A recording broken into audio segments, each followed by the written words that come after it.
Ooh, what up, though? It is another Thursday. This is Knockouts and Three Counts, and man, do we got an episode for you.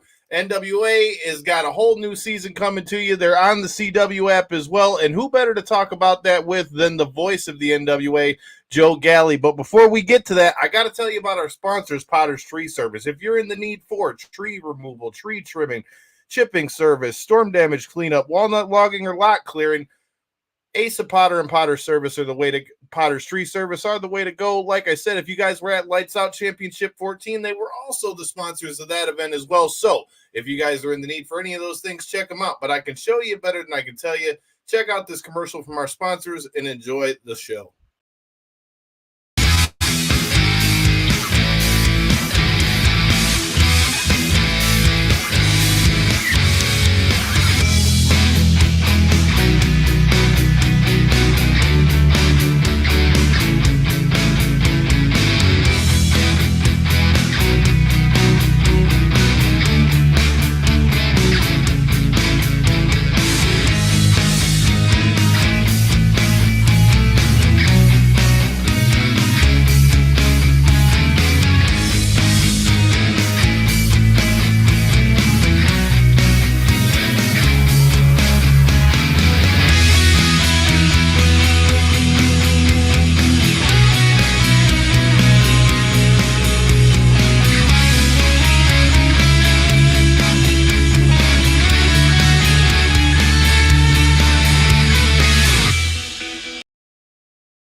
This is the Ring of Honor, a.k.a. Shane T, boy, the baddest champion you ever seen, boy. This is Mr.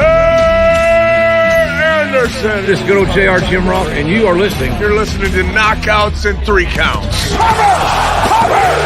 We got a new world champion! That might be one of the craziest knockouts I've ever seen in my life. Knockouts and Three Counts is the podcast, baby! It's the real deal, baby! Knockouts and Three Counts starts now.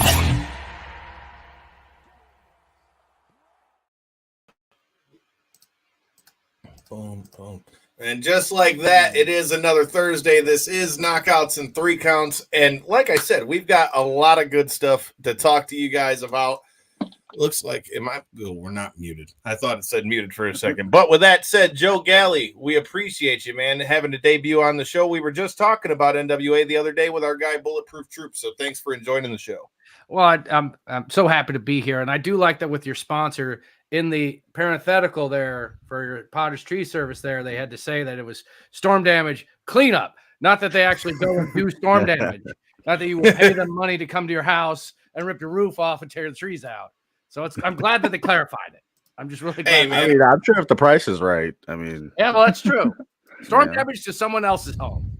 As one of our old favorites used to say, everybody's got a price. Snow damage. Yeah, there's plenty of that.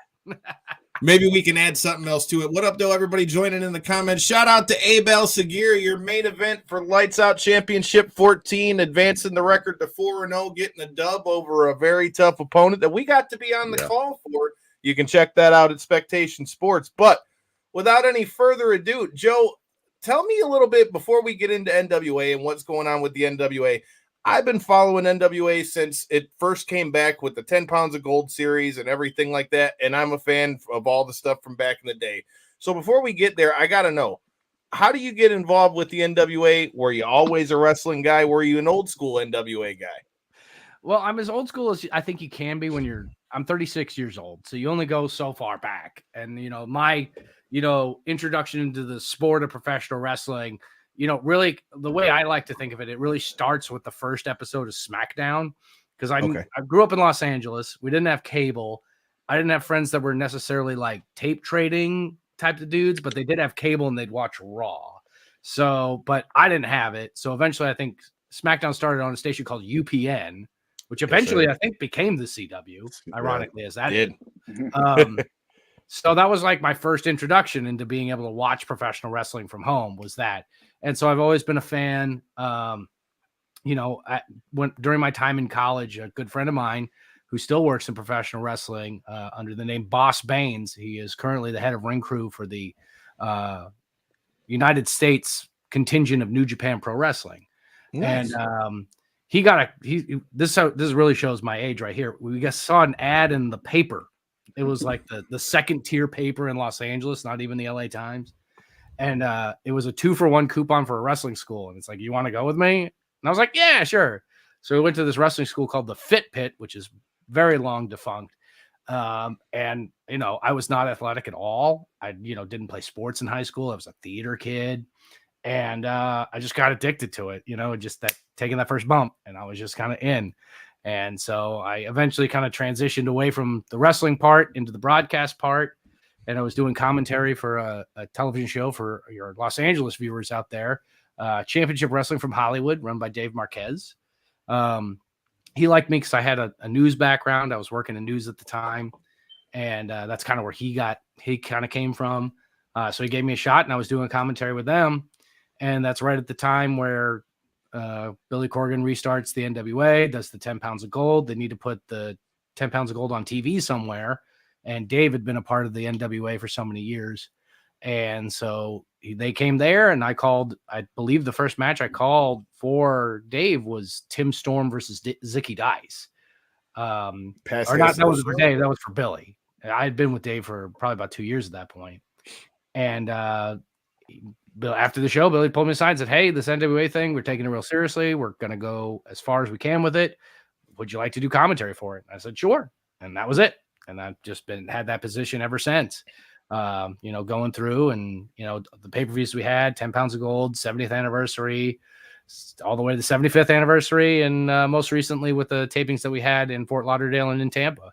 And so I'm blessed, not a lot of people get to live that dream of like working in the sport of professional wrestling. And now that it's like the full-time thing, and I'm very, very fortunate that it's able to bring me as far as I have. And, that I've been able to go to places like Mexico City and Australia and represent the brand and be a part of this brand. And now really, do the operations in the day-to-day with this brand it's special. I never thought in a million years, 15-year-old, Joe Galli going to his buddy's house because, they can order the pay-per-view and I'm watching WrestleMania. If I would have told them that I would be 36 and working in the sport, professional wrestling, all this other stuff, I wouldn't have believed them.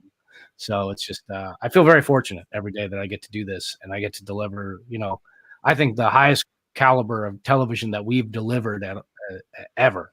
And so it's really great that we're in this position with CW now. I feel like we're going to get a lot more eyeballs, a lot more viewers, and a lot more mainstream people. Like that's our goal. They're the independent wrestling folks out there and the hardcore wrestling fans. They'll kind of follow you through forever.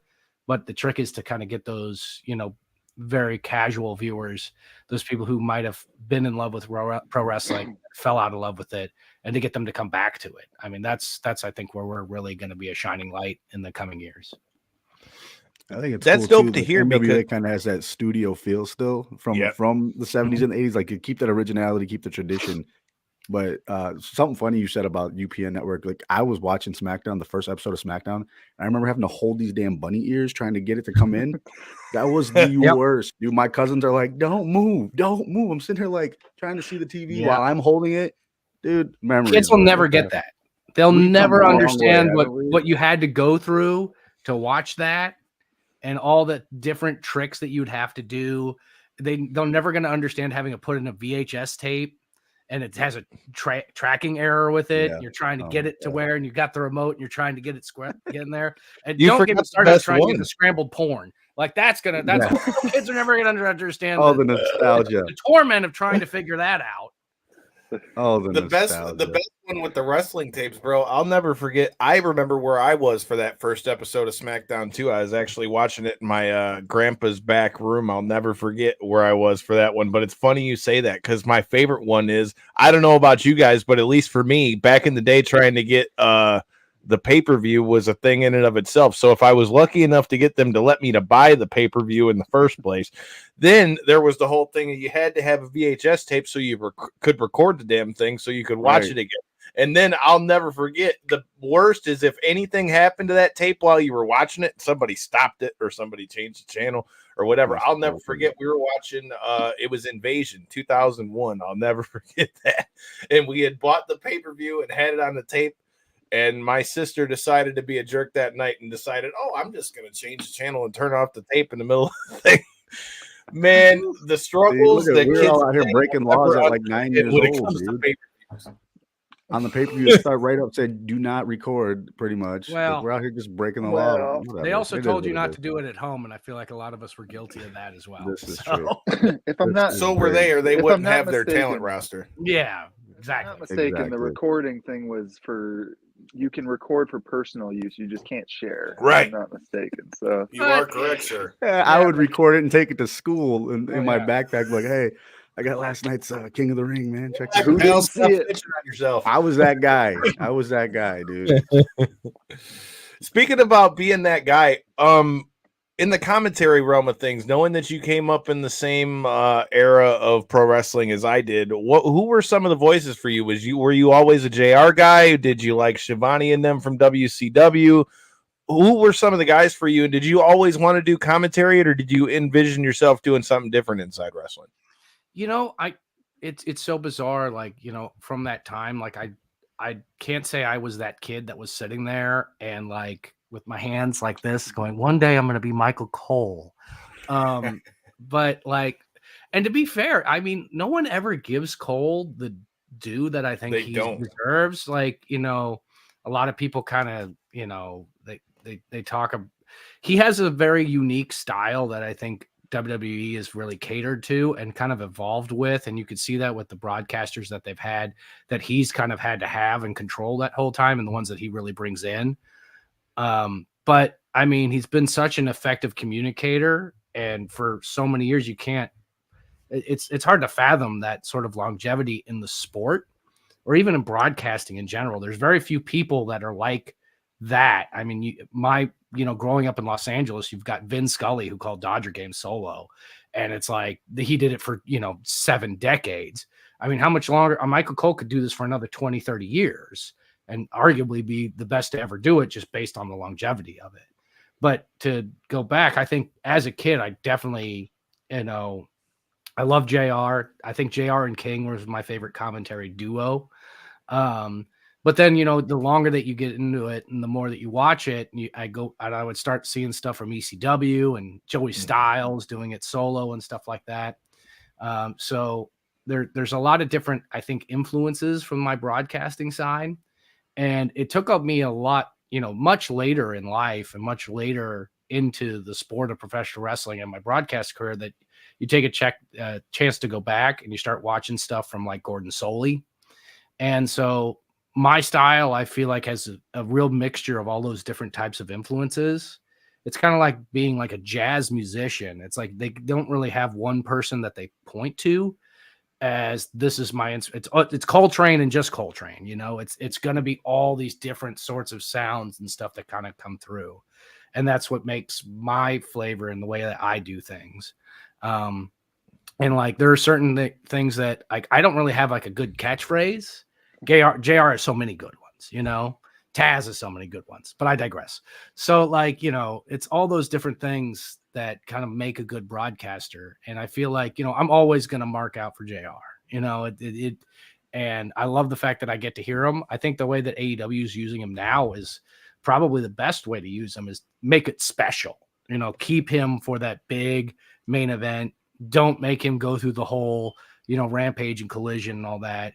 Make it to where this is a main event match. It's big time. Let's bring in this guy for it. And it elevates that match to the level that I think without him, it doesn't make it as special, which I think is really cool that you can do that with guys like JR and Shivani who have been doing it forever. And Shivani, I've been lucky enough. I called, I think, NWA 70 with him and Ian Riccaboni. And like, that's a delight. Like, and Ian is fantastic too. I absolutely love of all the different broadcasters that are still working right now in wrestling. I mean, I think Ian probably is one of my favorites to listen to, especially when he's working with Caprice and they have a great chemistry and a great dynamic. So outside of our NWA sphere, like I feel like that's kind of like where it is right now. That and also, Wade Barrett, I had an opportunity. I did a season of NWA Power with him when he was, going by a shoot name, Stu Bennett. And I think that season of Power gave him, the confidence to go through that door and then be a part of the broadcasting team with WWE, to where, Cole saw it, Triple H saw it. He was always been friends with Hunter. And so it made that transition a lot easier for him. Not to say that he couldn't have done it without that, but I think it really was the proof that they needed to kind of put him in that position. And now look at that. He's going to be calling WrestleMania with Michael Cole, and it's fantastic. And I couldn't be happier for him. Dude, he's somebody that's really come out of the rough and somebody that I've really enjoyed to listen to in 2023, 2024. And it's funny, like you said, obviously I didn't grow up with a lot of the 80s stuff and things like that too, but I found myself going back and listening to, like you said, Gordon Soley and a lot of the names that you would hear back in the day, even old Vince stuff from back in the day. Yeah. You watch the old WWF stuff. There's just so many different stuff that you can. I was a Heenan and Monsoon guy myself. Yes. Oh, yeah. See, like classic, that was all like I had to get introduced to that later, and thank God there's things like YouTube and at the time WWE Network when you could access that and you could see all that stuff in there. And you could see just like, it's so interesting because you could watch that and you could also watch other television at the time. And you can really kind of see where America is based on the broadcast that's there, because it's the visual that's there, but it's also what you're hearing and the flavor and the way that you talk. I mean, it's so interesting when you look at broadcast in that way, to where like you could go all the way back to newsreels from the 40s. Oh, the Japs have made an advance on Pearl Harbor, and like it, and how it's it advanced throughout the years and how it's changed and evolved into something that's, supposedly like more natural and stuff like that. But it's also a great reflection of where you are. And it's so weird when you like watch the old Vince stuff there, and he's so grandiose and he's so over the top with everything that's there. But it also fit with the characters and the dynamics that WWF had at that time. So it's this perfect reflection of how it's all working in that space. And I think that's what I find fascinating, is like studying that aspect of it, which I feel is like sometimes that gets lost in the, let me see who was champ when, let's see Hulk Hogan before he was Hulk Hogan or whatever. If you could kind of break it down as to where the culture and where America was at that time or where the world was at that time, it's really fascinating to see how wrestling reflects it. Yeah, because back in the 80s, they had exactly that. You had Vince over the top. You had Heenan as like the heel on-screen commentator. You had Monsoon, who was just always making fun of Heenan. Then you had Lord Alfred Hayes, was like the newsreel guy. Yeah. Then you had Gene Oakland. You had flavors of everything back then. And that's what's so important. It does reflect that. You need to have that. And I think that that's what you need to have in order to continue to make things interesting. I feel like that's kind of where like a lot of other sports kind of fall short. When you watch, if you're watching an NFL broadcast, obviously you're going to know, hey, that's Troy Aikman, that's Joe Buck, and there's some things like there. But it's kind of the same flavor all the way through. And like when you start watching some college games and some regional stuff, you start to get some flavor that's a little bit different. But I feel like there's a fear in the broadcast spectrum to give anything that's especially out there, that it won't be accepted by enough people. And you run the risk of people changing the channel. But I think in broadcast in general, you need to be able to take those risks so that you can find those people that are really, really, truly mega stars in that, and probably have a really good way of communicating that's different than just the conventional. And doing the conventional stuff, being Joe Buck is very difficult. Like that takes a lot of practice. That takes a lot of, being born into it for one thing, but like also like having that cadence that networks want and is acceptable, and to get into that position. But I think there's something missing there where you could get something that's very different and kind of pushes an envelope and makes something different. Like Joey Styles doesn't work without it being in that ECW paradigm. They tried it in WWE and it worked for a little bit. And, we all know how that went. So it's just interesting to be able to like push an envelope a little bit and have a different flavor for people in different sports that I think people's ears might perk up a little bit, and you might get more interest for it, as opposed to being afraid that people would turn away from it. Well, speaking of things that people are going to get more interest for, man, I feel like this new season, the NWA is going to do a lot of that. Anybody who's been following the show for any length of time or been watching us more recently, we were just joined by two of the Southern Six. We had Alex Taylor and Kerry Morton come through just a little bit ago, as I mentioned at the beginning of the show. Bulletproof Troop has come through, as well as Mecha Wolf and others off the NWA roster. So as we come into this new chapter for NWA, talk to me about what the current state of the NWA looks like. And for somebody who's maybe new to the NWA, as you guys transition into working with the CW, what can people expect from the NWA as you guys come back for this new season? Well, it's going to be a lot of what has given us so much success over the years during the Lightning One era, where we have really elite level athletes that are there. We have prestigious titles that have a lot of history and a lot of legacy. And there's also going to be a lot of new stuff too, which I'm very excited for people to see. We went and did our sort of on the road TV tapings at Revolution Live in Fort Lauderdale, which was an incredible venue. And it's going to be really fun for people to watch the way that it was set up and the fact that it's really a rock and roll venue in a bar. And so it's very different than what you're going to see the next season or the next half of the season of Power when we go to what we've now called the Power Station, where we've built a brand new set at the Tampa PBS studio, which looks really, really cool. And so us being with the CW has allowed us to be able to invest a lot on the production side of the NWA, which we've always done very well, especially in that studio atmosphere. But now we can kind of branch out and do some really exciting things outside the studio as well. So you're going to see that with the Paranoia episodes that we did in Fort Lauderdale. And then again, you're going to see that coming up at Hard Times, which is going to be another television taping for the CW in Dothan, Alabama on March 2nd. But it's going to be in this building that has enormous provenance when it comes to professional wrestling. This Civic Center that we're going to, and I had a fan reach out and gave me kind of the lowdown of what happened to this building. This building we're running is the first place that Hulk Hogan and Andre the Giant ever wrestled. So It's before Hulk Hogan was even Hulk Hogan. So there's an enormous, like I said, provenance that comes there with and history with wrestling. And I talked to Austin Idol, who's, on our team and works as a manager and was the first NWA National Heavyweight Champion. He wrestled Ric Flair for the 10 pounds of gold in this building. So it's really cool to be able to go to these places that have that direct lineage and history with us, but also we can upgrade it to the level that it needs to be, because everybody, sitting at home has multiple 4 or 8K TVs, you have to be able to live up, not just to like the standards that you see with AEW or with the NFL or with WWE, I would say, but like there's NFL type programming on the CW. The NBA has programming that's going on the CW. So we have to be on par with all of that as well. And these are multi-billion-dollar broadcast industries. So we have to find ways in doing that.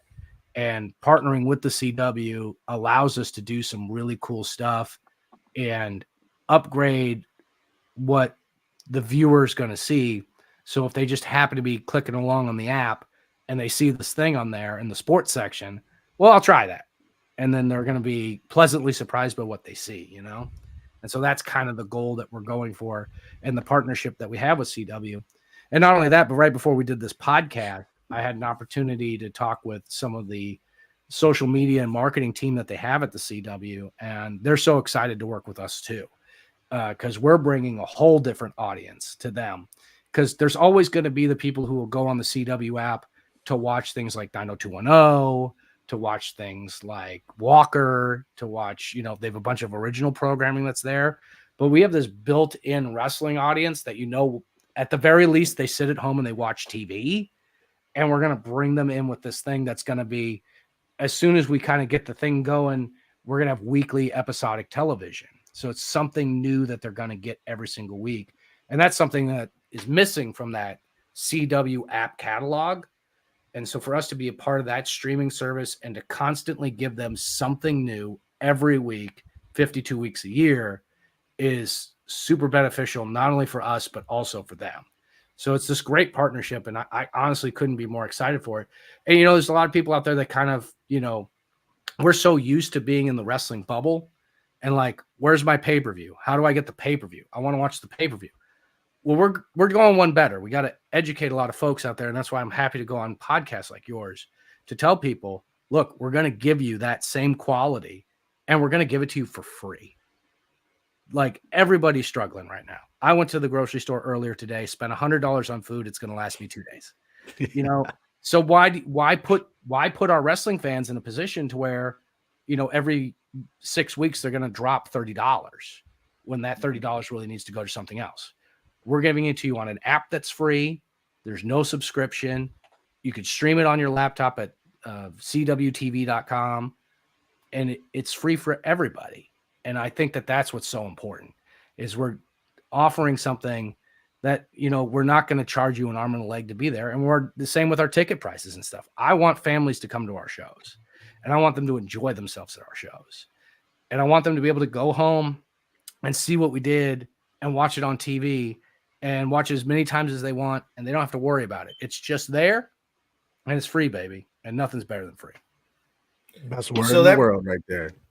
That's the best 4-letter word. So with that said, that brings up a good question. So with NWA being on the CW, does that mean that we could eventually see Power have like a slot, like on the actual? Is it going to have its own slot on the CW channel, or is it all completely on the streaming app? That's a great question. As of right now, we're on the app, but television's constantly moving, and so we're having all of these different conversations about what's happening in the world, and so there's a possibility that it could. I will let you know that our secondary show, which I think a lot of podcasts and people have already talked about it, which is basically a reality show, that is going to be on CW, on their traditional network. It'll have a time slot, and that'll be really interesting to help tie people in. And that's more of a decision from CW to try to get people to migrate over to the app. Because if you look at all of broadcast as it is nowadays, I don't know about you guys, but when I'm sitting on the couch with my wife, everything we're watching is on the app. It's on a app, whether it's Netflix or the CW, Max, Hulu, all that sort of stuff. And so CW is, and its parent company Nexstar, see that that's where it's going to be. And that's where the viewing habits of not just wrestling fans, but all people everywhere, it's all shifting to that dynamic.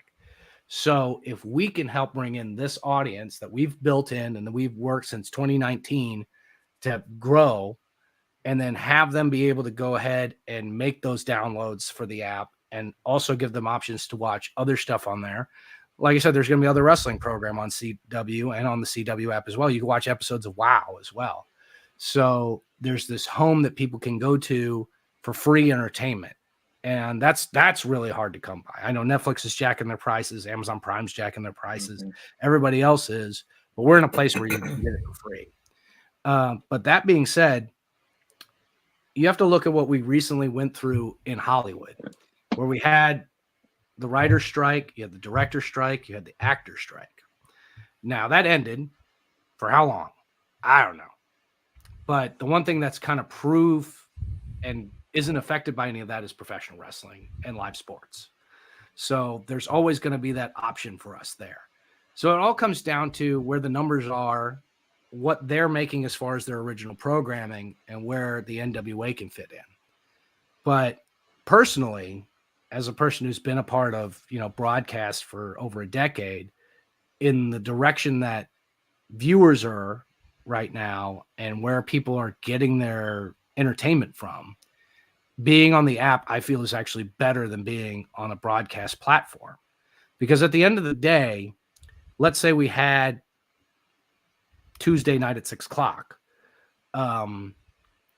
Most people who are going to watch that program are going to end up DVRing it anyways.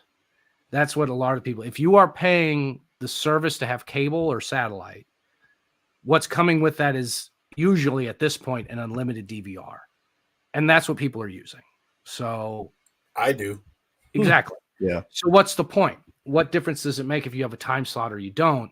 If the vast majority of people are going to watch it, and DVR it and watch it later when it's convenient for them, then it makes no difference than being on the app or being on that.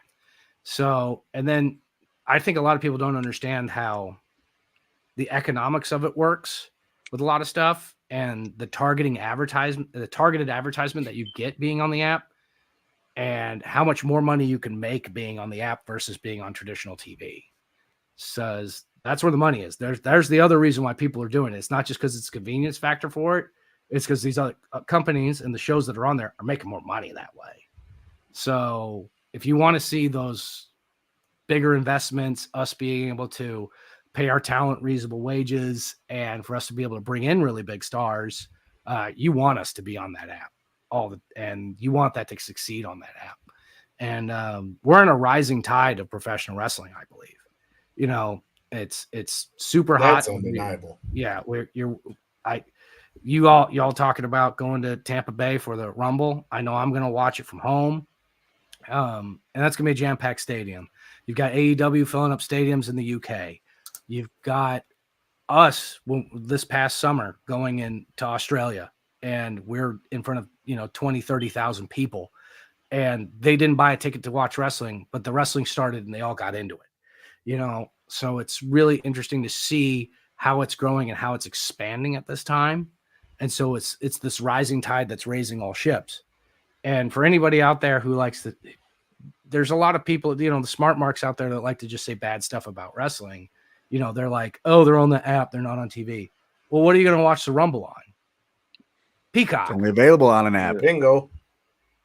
Why do you think WWE did it? Welcome to the new world. So why would we want to go and do and follow, let's say, WCW's playbook when we could look at what WWE is doing now as opposed to what worked in 1992? Because that's really where the money is, and that's where you have to set yourself up for success. And it's not rocket science. And it's the same thing. You can look at it across all industries.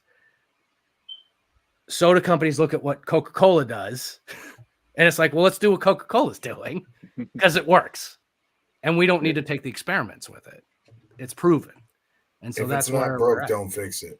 Exactly. Yeah. And so you need to be able to follow current trends as well, to your point, like you're saying. Right. And it's the same thing of like, why isn't NWA on traditional television? Well, in the same reason you don't get a newsletter faxed to you anymore. There was a time where you probably could get a newsletter that would be faxed to your home line once a week that would give you information about stuff. That doesn't happen anymore. It's the evolution of where entertainment is nowadays. And we're at a great place for it. We've got a great partner with Nexstar and CW. And this next year is going to be great. We're already planning out our big anniversary show. There's going to be some changes for it. So a little hit for you there. We might change a location. We might come to a bigger city, perhaps maybe somewhere on the East Coast for it too. So we're looking at some really come on big down things. to Detroit, my man. Come on down. I would love to run. Yeah, I spent my first broadcast job was as a reporter at WNWO, which was NWO. Come on. I couldn't ask for a better thing, but that's the NBC affiliate in Toledo, Ohio. It no longer exists. It was bad, but living in that part of the world and being able to go and doing stories in Monroe and, the southern part of the Detroit area and stuff, I would love it, and I know that there's a wrestling scene out there. There's you guys, there's plenty of other people out there. I'm sure there's successful independents that are running in that area too. And that's one of those things where like, you want to go to these places where hardworking folks want to go and watch a good wrestling show. Places like Detroit, places like Cleveland. That's why our first territory was essentially Cleveland with Exodus Pro Midwest. So I love going to any of those places that do stuff. And here's the other interesting thing. There's a lot of focus on going like, let's go to the major markets out there. Let's run Los Angeles. Let's run New York. Let's run all these Chicago. I'll tell you this. We've sold more tickets for the Dothan, Alabama show right now than we did for our 3 Florida shows all put together. And those were all sellouts because there's a hunger for it in this small town that is an hour and a half away from a good airport. But these people, they love wrestling. There's a lot of historic stuff that happened in wrestling. So there's people that are in their 50s and 60s that remember a lot of that good stuff that was happening there. And we're the first company to bring televised wrestling back there in 10 years. So I feel like we have to find these really cool places where we can run that's different, that sets us apart. Because at the end of the day, if you really look at the professional wrestling landscape, you could get an episode of SmackDown and an episode of Dynamite, and essentially they're running in the same building. The set, it's a screen and a ramp and a ring. If you look bare bones, it's all the same. So if we can come out of that and look different on television and give something that's special and something that we can bring in a larger audience with, then I think that that's what's going to set us apart and make us super successful in the coming years. Like, I'm so happy where we are, and where we're going to be is even better. And this partnership is a big part of that. Yeah, having a network like the CW to kind of help give you guys that push and give you the backing that may be needed, like you say, to differentiate yourself. Yeah, that's a huge thing, man. It is. And it's, YouTube was great for what we needed it for. And I'm sure we're probably streaming on it right now. Mm-hmm. And it's wonderful. But as far as a business partner goes, they're really never going to have your back. And you could talk to a lot of even the big time streamers out there that there's just not a support system. There's no one that you can talk to. And unless you're putting up Mr. Beast numbers, you're never going to make the kind of money that you could still make through other more traditional companies that have footholds in America. Mm-hmm. So like, that's always the thing there too, is like, how do you monetize it? And like, where's all that go? And so like, that's sort of the difficulty with YouTube. And for anybody that's watching this and is concerned, oh, NWA is going off YouTube, what am I going to do? We'll still put content on there. You're not going to get full episodes of Power, but we're going to put packages up there. We're going to put interesting content. We'll put interviews. We'll put clips. Like, it'll still be there for when you have your YouTube subscription to the NWA. There will be constantly new content there, in the same way that if you follow us on Twitter or X or Instagram, you see content there. So like, it's not full episodes of Power, but you're still going to get something there. And so there's always going to be that place for it. And it's kind of one hand washes the other. We want to be able to put something on YouTube so it'll drive you to watch the CW, or it'll drive you to go buy the ticket for Hard Times, so that's the dynamic that you kind of have to work with in this world. Yeah, it's a free app. I mean, come on. Yeah, YouTube's great to download the CW app, dude. Yeah, it's not hard. And not only that, like, there's a ton of great programming on it too. So it's not just like the CW originals. They've got movies, they've got all kinds of other stuff on there. And if you're cutting the cord and you're looking to save some money, and I know everybody out there I'm paying for too many apps. I guarantee you, I know. If I could cut 3 of them right now, and a lot of that content and a lot of that entertainment I could get on free stuff, whether it's, with CW or with the Roku, or there's all these fast channels now. Everybody's got a smart TV has the fast channel on Samsung, where, there's a channel on my TV where I can watch Impact Wrestling for 24 hours a day. I've got it on YouTube as we speak. Yeah, it's like, but it's like, it's weird. Like, I'm clicking through, like, my TV reset itself. It wasn't on a cable box. And I'm like, oh, there's TNA wrestling, and there's Samoa Joe versus AJ Styles. Samoa Joe has face paint. There's a 6-sided ring. Oh, this is great. So like, there's always these different avenues that we're looking at as other potential places for us to put our content, because as of right now, we have 18 seasons. We have 18 seasons of Power. And it could go somewhere. We just need to find a place where it needs to go, where it makes sense and where it'll make some money and where people can enjoy it. And for us, enjoy it in an easy way, and preferably in a free way for people, like they are with the CW. So with that said, as we go into this new chapter of NWA, we talked about that you guys just had the paranoia tapings and all that stuff went down there. So as we go into it, we've got past guests of the show, EC3, who is your current NWA World's Heavyweight Champion. I've seen Kenzie Page has been killing it in the women's side of things. For you, as we come out of this taping, Who are some of the names and the things that you think that people should be watching out for in this new version of the NWA? And what are your thoughts on the current champions that we have in the National Wrestling Alliance? We have a lot. We have a lot of champions in the NWA, and some people see that as a bad thing. I see it as a good thing. There's a lot of, different stories that you can tell with having television champions and then having a national champion and having different tag team champions at different tiers. And so what I will tell people is the NWA is so exciting in the fact that we have this new territory system, which is very different than the territory system of the 50s, 60s, 70s, and 80s. What it is more of us to be able to find those diamonds in the rough and those young wrestlers that have enormous potential, and for us to be able to get them and refine them with our incredible coaching staff, those being the territory leaders like EC3 and Joe Kazana and Tom Latimer and all these other people that we can use to elevate folks. And so I'm going to throw some names at you that probably are not familiar to your audience, but people that show enormous promise and that are already contracted NWA talents. One of them is Carson Drake, who came from Exodus Pro Midwest, is under that learning tree of EC3. Guy's got a great look. He's got the size.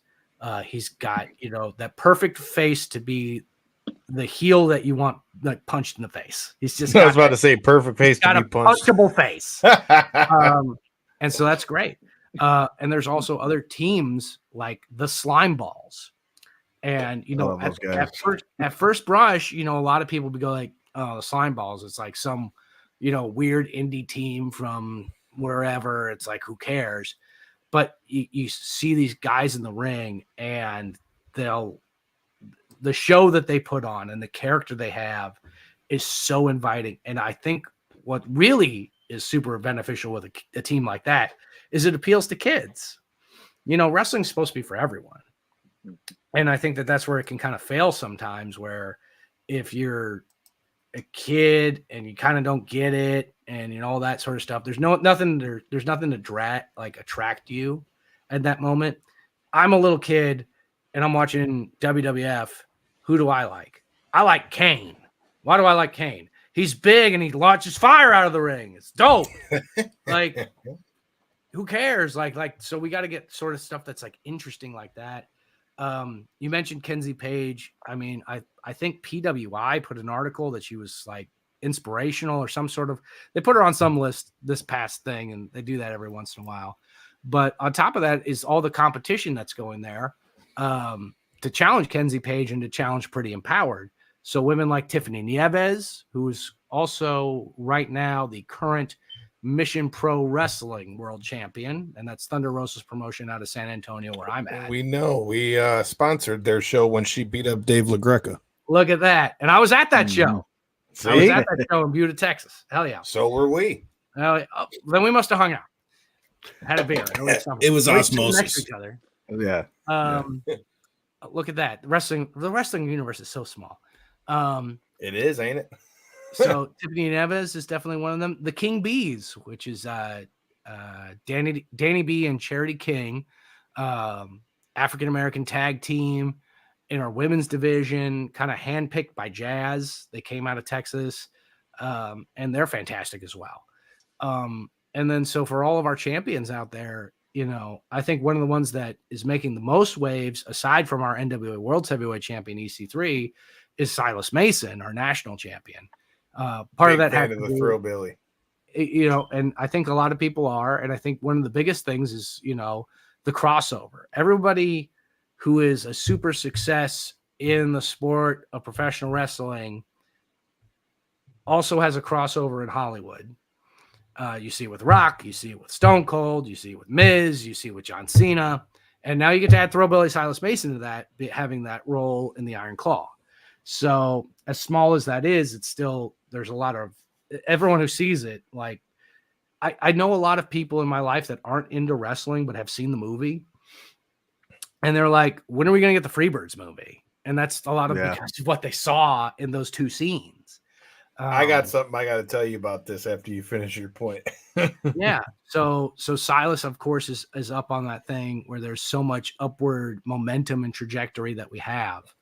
And it's also great to see some of the guys that have been with us since day one, elevated and then really, really getting into their own. Guys like Big Strong Mims, if you've followed NWA Power, he said it, pretty plainly. He was there those first episodes of Power working ring crew and putting boards together and putting the thing together, and eventually to work his way and be dedicated enough to where he gets a contract. He's with us long enough. He fights. He loses to Tyrus.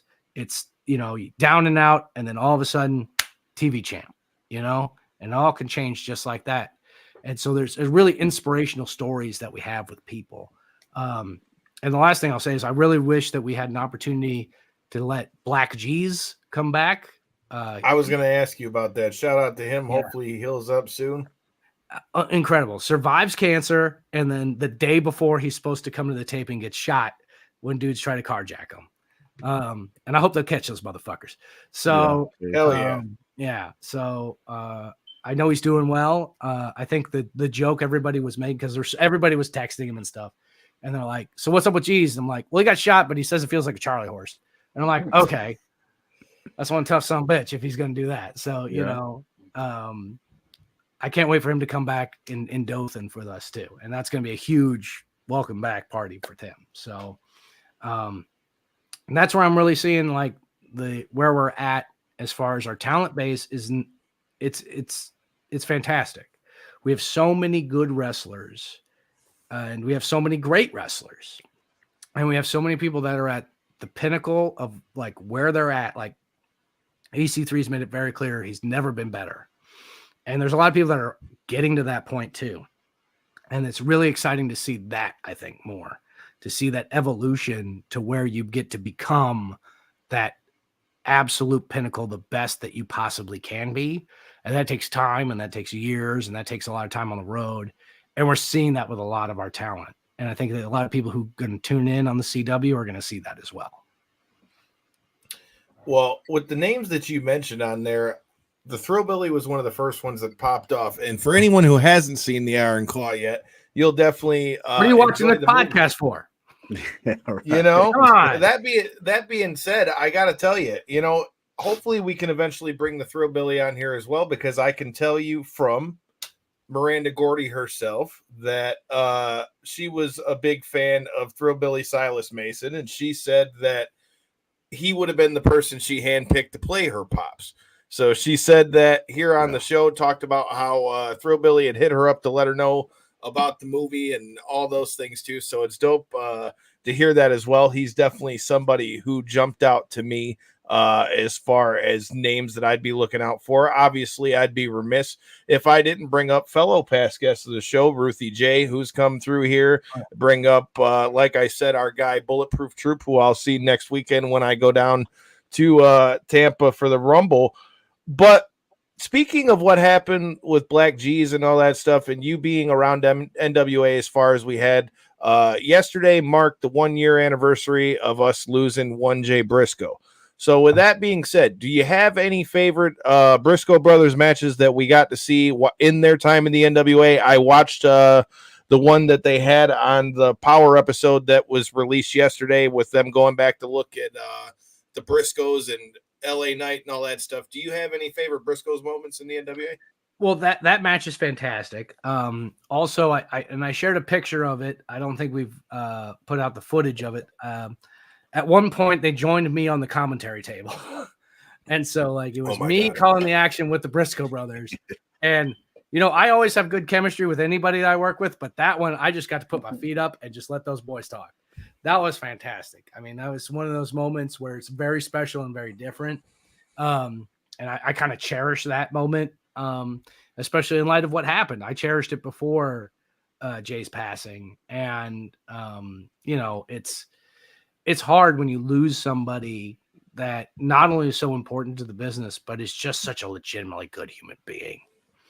Like, let's face it, it's the sport of professional wrestling. There's a lot of pieces of garbage in it. And he was not one of them. And we lost him. And it's so sad, and it's so heartbreaking, and it's so tragic. And, if people really want to go and see what he had to offer, of course, the Briscoes won the Crockett Cup. So I'm sure we're going to be releasing some stuff on there for, people who didn't get a chance to see it. Like I said, we're working on a lot of different stuff with the CW and getting a lot of our other content into a place where people could see it. So stay tuned with that. But as you mentioned, we've decided, instead of just going dark until we release our newest episodes on February 6th on the CW, every Tuesday, that or thereabouts, we got close this time. Every Tuesday, we're going to be, taking some of the highlight moments that have happened on Power and releasing them. And here's the weird thing. I think we picked that match before we realized we're releasing it on the anniversary of his death. And so that, I think, really says something, is we weren't trying to just people will be talking about Jay, so let's use this Briscoe match. It was, this match is incredible and people need to see it. And so first and foremost, everything like that. So it's just, it's heartbreaking to think about it. But, especially with the circumstances of the car crash and all that. But if they want to go, and once again, we're putting content on our YouTube channel. We haven't completely abandoned it. So if you go to our YouTube channel, you're going to not only see that incredible Briscoes versus La Rebellion match, but you're also going to see arguably our most popular promo that's ever happened in the NWA, which is Eli Drake, a.k.a. LA Knight, Shoes of a Champion. So of everything that's happened in the early goings of NWA, nothing struck a chord with wrestling fans and regular people like that promo did. And so I encourage people to go ahead and take a few minutes and just enjoy yourself with that. Damn straight, dude. Rest in peace, Jay Briscoe. I got to meet him at a Ring of Honor show, and him and Mark could not have been more cool dudes to meet. And I just saw Mark in LA when we were at WrestleMania and all that stuff. So definitely shout out to the Briscoes, man. Rest in peace, Jay Briscoe. I can't lie to you. Them bringing his kids out on the stage yesterday and seeing his kids walk after them being in the car accident and all that stuff. I ain't gonna lie, that shit might have made me shed a tear or two. But that said, shout out to the Briscoe brothers. Before we get out of here, I feel like you're gonna have a good answer to this question. So we have a segment on the show that we call Locker Room Etiquette, and I don't mean trying to poke and prick and try to find all these backstage stories or any of that kind of stuff. We go a different route with these things. We go along the lines of, if you could tell somebody anything that would be either a pet peeve of yours or something for a new guy that's coming in. We've had everything from the likes of Josh Briggs and Austin Theory from NXT and WWE, from things like bring your own squirt bottle, bring your own wrist tape, wash your balls, keep your baby mama out the locker room. Silas Young telling us never get too comfortable. Ninja Mac telling us never stop training. J-Bone, am I missing any? No, man. I mean, you got the basics. Wash your gear. Don't let your gear stink and shit like that. Have respect in the locker room. All that kind of stuff. If you could add to said list for anybody who's coming into wrestling or even a commentator, what would it be? Well, let me focus on the wrestlers first, because there's obviously a lot more of them. So I would say the most important thing that they can do to get themselves over is to communicate with the broadcast team.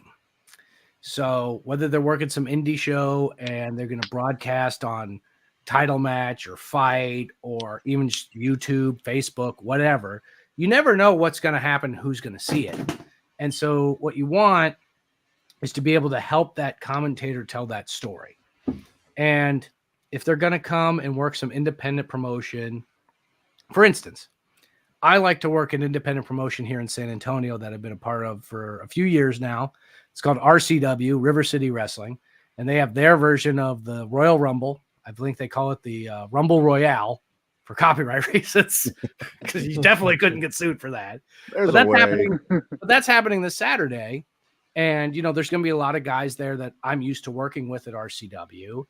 some of which may have been featured on NWA programming.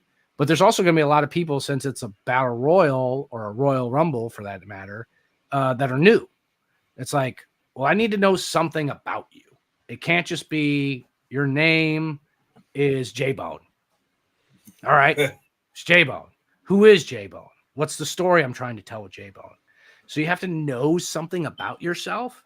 And I feel like that's such a struggle, especially for younger people that haven't figured out who they are. So I feel like that's really the key. And it's not just to be able to tell commentators, hey, I'm Joe Galli and I'm coming to wrestle, and the promoter says I'm a babyface in the match. No, you need to know who you are. You need to be able to explain that to the audience. You need to explain it to the commentator. Give me a few lines to work with. Tell me what the background is. Are you like this, like Troop? I'm an MMA fighter, shoot fighter. He's dropping warheads on foreheads. He's in incredible shape. He can fight in the ring. He can fight in the octagon. He can do all these different things. And it gives you something to be able to tell a story with it. So I think that's where a lot of guys struggle, is like, I'm me. And it's like, nobody cares. You got to be something. So give me something. Give me that story that I could tell. Tell me that you're Black G's and you came back from cancer and you're about to come back and then you got shot and now you're coming back to the NWA at Hard Times and you're managing Silas Mason, who's going to challenge for the world title or something like that.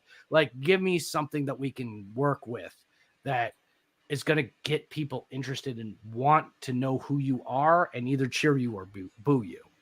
So I think that's the biggest problem, is guys they don't get the branding part of it.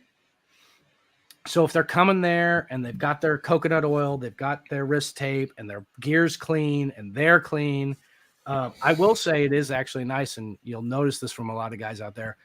Spray some cologne on yourself right before you go out too. It's beneficial. And also if you, I don't know if you I don't know how smart your fans are out here that are watching the podcast. There's this thing called rats. And if you want to catch one, if you smell nice, it helps.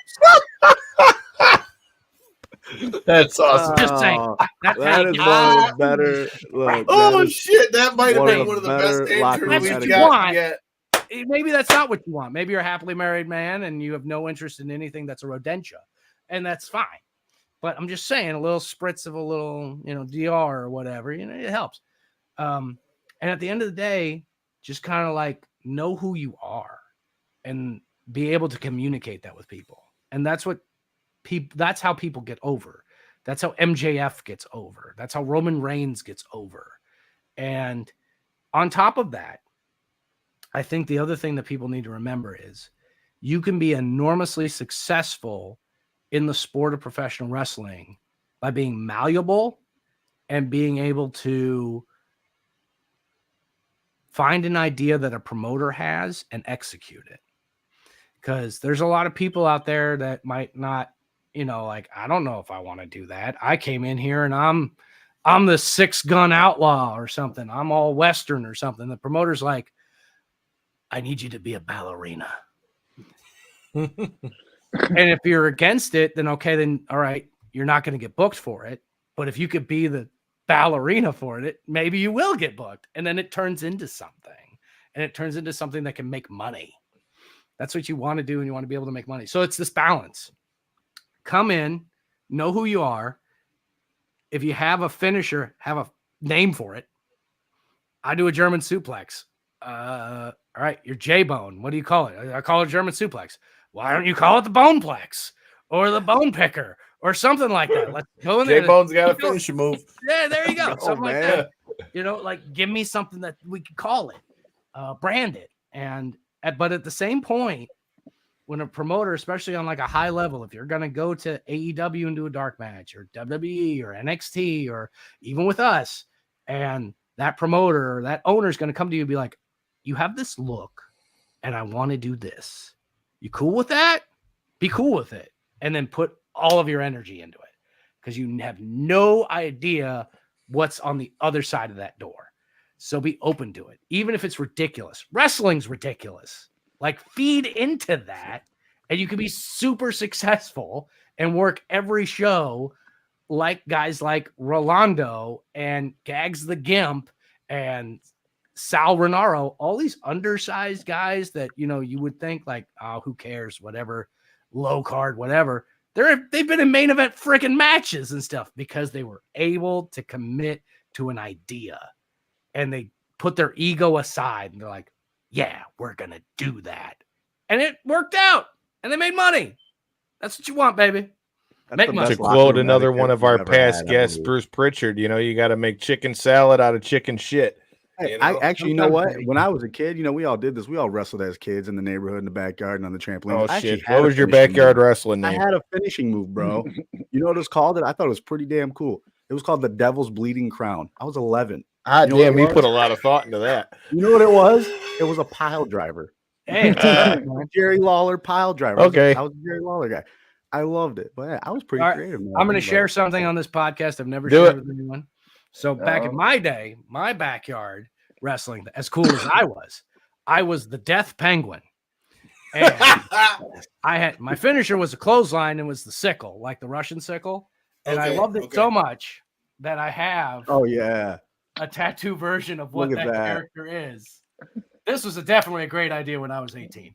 So that is commitment right there, dude. Joe, if it makes you feel any better, you know, at least I have a cool story that at least it can say it was done by one of the guests of this podcast. But see, I could go the same route if you can see that. That's the logo for the show on my arm. So yeah, I get you. Yeah, Lindsay. Shout out to she actually was on NWA at 1.2. Shout out to past guests of the show, the American Kaiju Miss Lindsay Snow. For hooking that up. She might tattoo me again next weekend. Who knows? But all right, I got one non-wrestling question for you since we cover the world of combat sports as well. With UFC 297 coming this weekend, does Joe Galli get down with UFC, MMA, boxing? If so, are you watching? I follow it loosely. So I wish I had more time to dedicate to it because I do appreciate UFC and I do appreciate mixed martial arts. So hit me with your question. Okay, so we'll make it easy for you. You got Sean Strickland versus Dricus Duplessis in the main event for this one. So do you have a pick in this fight? A lot of people seem to be rocking with Sean Strickland from what I see on social media, but does Joe Galli have any dog in this fight? It's Duplessis all the way, and I'll tell you why. Oh, shit! I'll tell you why. Because his name is interesting. And it's difficult to say. And I like the challenge as a broadcaster to not screw that up in the 20 minutes that you have to call that match. There you go. That makes sense. I just want you to know how badass it is that you picked that. Please tell me he's from some foreign land. He's from South Africa. Hell yeah. So I just want you to know how badass it is that you picked that because social media has been eating J-Bone alive for the last 24 hours since I put out the clip of his pick for that fight. He's been called everything from a casual to gay to doesn't know anything about fighting, all because he picked Dricus Duplessis. I can't believe. I mean, I know what the internet is, right? I know how it goes. Name? You gotta have fantastic name. I wish you gotta have tough skin on the internet, but like. Geez, I just made it's a hot take. This is what we do. You know what I mean? And they are coming after my head, man. Round one. I'm calling. That's what he picked, That's what I picked. They won't know. Round one. Look at this. Now, when this happens on Saturday, I want everybody to come back here and we're gonna sing my praises. Okay, I want you guys to just put a crown on me. Is what I expect. I expect a written apology from all of you naysayers. Yes. And this is so going to be a clip so we can piss off more of the MMA fans. Let's go. Oh my goodness, it's crazy. Hey, look, I know we're running short on time, but I do have one question I want to talk about real quick. You took over a broadcast, NWA 74, and you proposed right in the middle of the ring. I did. How did that come about? And was the fiance at the time tipped off by any means? No, she wasn't. She had no idea what was happening. And I had to plant people in the crowd. So going back to my old friend from high school who works for New Japan now, he was there and his wife was there and they were kind of hanging out and they knew. And so it was all this part. And my worst fear was she wasn't going to be able to get in the ring because my wife is not into wrestling, has not done anything in wrestling.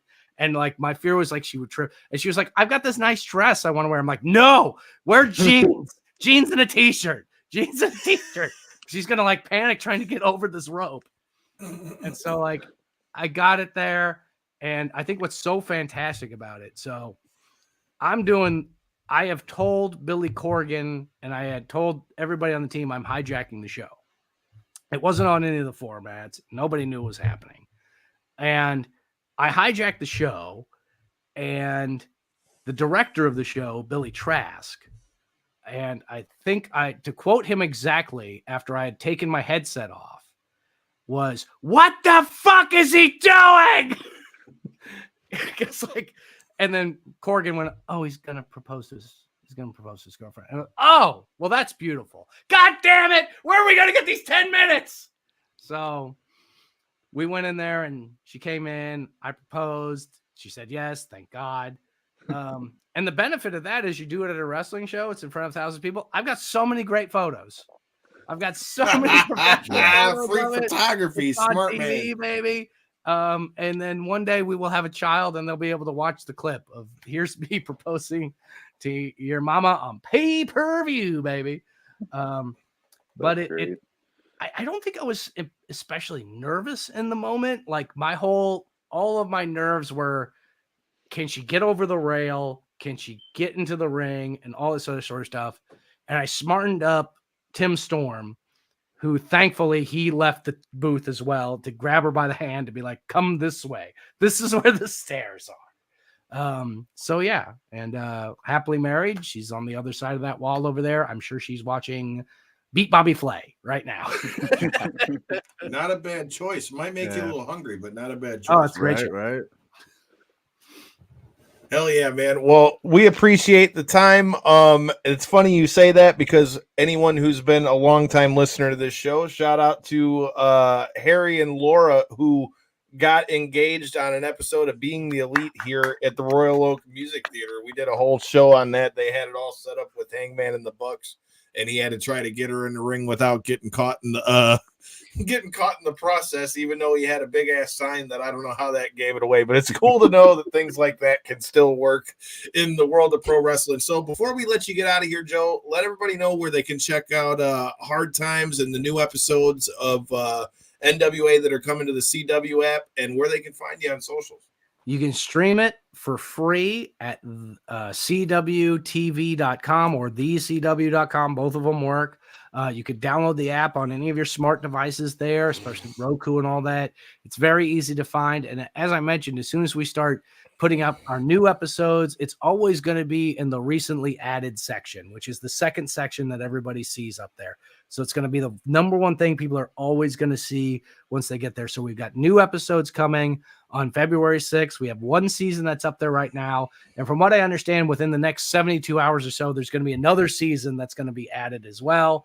So I'm just kind of waiting. It's one of those things where, you're working with a different company. They got different technology. You got to figure out exactly how long it takes to upload stuff. It's weird. So we've got to kind of just figure that out. So if you just follow me on social media at Joe Galli News on X or Twitter, at Joe Galli on Instagram and Meta, on Rumble too. Hey, I'm on all of them, baby. Who cares? So you can follow me on all social media and stuff like that. And I'll always post what's happening, where, and I think the biggest thing in all, if you are in the Florida Panhandle area, if you are in Alabama, if you are in Mississippi, you want to get tickets to Hard Times 2024, Dothan, Alabama, March 2nd. It's going to be huge. We're going to have some big matches, and there's going to be some very particular hardware that I think people are going to really enjoy. A particular style of match that's, ingrained in the NWA. That's probably going to be happening at that event, and we haven't had one in a while, so that's the hint for you folks. And you want to buy your tickets to be a part of that. Hell yeah, man! Can't wait to check out what's next from the NWA. Hopefully they'll come here and chat with us about it. But until next time, and in the in-between time, make sure you hit that subscribe button. You can hear all our picks for the Royal Rumble and all that stuff next week before I ship out to Tampa, and hopefully don't make a dumbass out of myself at the press conference. But until next time, and in the in-between time, hit that button. Peace.